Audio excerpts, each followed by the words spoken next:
Hi friends, welcome to killer channel. Friends, ఎవరైనా మా ఛానల్ని సబ్స్క్రైబ్ చేసుకోకపోతే సబ్స్క్రైబ్ చేసుకోండి. ఎవరైనా మీ డాగ్స్ కానీ మీ పెట్స్ కానీ అమ్మాయిలకు కూడా మా ఛానల్ వాట్సాప్ నెంబర్కి మెసేజ్ పెట్టండి. ఫ్రెండ్స్, ఇవాళ మీకోసం top quality German shepherd puppies తీసుకురావడం జరిగింది. ఇది నల్గొండలో అవైలబిలిటీలో ఉంది.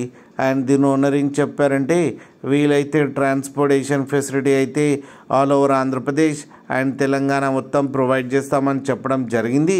అండ్ ఈ పప్పీస్ ఏజ్ వచ్చేసరికి 46 days అని చెప్పారు. మేల్ అండ్ ఫీమేల్ పప్స్ రెండు అవైలబుల్లో ఉన్నాయని కూడా చెప్పడం జరిగింది. ప్రైస్ అయితే వాళ్ళకి మెన్షన్ చేయలేదు, వాళ్ళకి ఫోన్ చేస్తే వాళ్ళే చెప్తామని చెప్పడం జరిగింది. ఫ్రెండ్స్, మీరు చూడొచ్చు పప్పీస్ అంత హెల్తీగా ఎంత క్యూట్గా ఉన్నాయో కింద వీడియోలో. మీకు ఎవరికైనా నచ్చితే టైటిల్లో కాంటాక్ట్ నెంబర్ ఇస్తాను, కాంటాక్ట్ అవ్వండి, మాట్లాడి తీసుకోండి ఫ్రెండ్స్. అలాగే ఒక్కసారి డీల్ సెట్ అయిన తర్వాత అన్ని డీటెయిల్స్ బాగా చెక్ చేసిన తర్వాతనే మనీ పంపాలని కోరుకుంటున్నాం ఫ్రెండ్స్. అలాగే మా ఛానల్ని సబ్స్క్రైబ్ చేయడం మాత్రం మర్చిపోకండి ఫ్రెండ్స్.